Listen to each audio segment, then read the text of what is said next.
Преку песнички игра и поезија, децата со посебни потреби од Бања Банско го одбележаа денешниот 3 декември, меѓународниот ден на лицата со посебни потреби. Испратија порака дека се исти како и останатите дечиња се радуваат на секој нов ден, секој нов почеток. Играат, пеат, рецитираат, но не само денес ова го прават секојдневно. По тој повод денес јавната установа Завод за заштита и рехабилитација Бања Банско реализираше културно-уметничка програма. Денеска по нашата установа се одбележа 3 декември, меѓународниот ден на лица со посебни потреби. Посебна културно-уметничка програма спремена од нашите корисници со учество на ученици од Подородно основно училиште Маршал Тито во село Банско, која манифестација се организира баш во чест на празникот на нашите корисници, кој што за овој ден долго време се спремаа и се надевам дека присуството ваше нема да биде само на 3 декември, туку ќе бидете почести наши гости за сите настани кои што ги спремаме и ги организираме.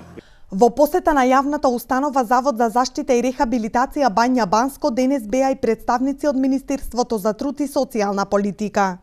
Не треба само денес тие луѓе да ги посетиме или да им дадеме значење, но тие се наши деца, тие се наши браќа, наши сестри, наши мајки.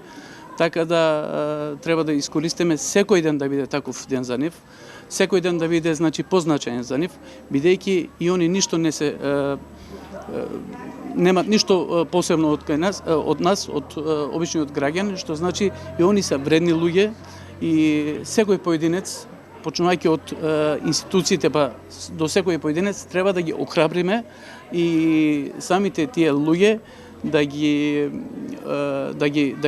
да можеме да ги мотивираме за да бидат дел од системот, да бидат интегрирани во системот. Така да уште еднаш сакам да упатам апел во име на Министерството за труд и социјална политика и во име на владата дека секој од нас единка да им дадеме поддршка и да не се осеќаат они сами, дека и не се навистина сами. 3 декември како меѓународен ден на лицата со посебни потреби е прогласен од страна на Обединетите нации во 1992 година. Според податоците на Светската здравствена организација, близу 1 милиарда луѓе, односно околу 15% од светската популација ширум светот живеат со некој вид на хендикеп. Се проценува дека во нашата земја има околу 200.000 жители кои се лица со посебни потреби.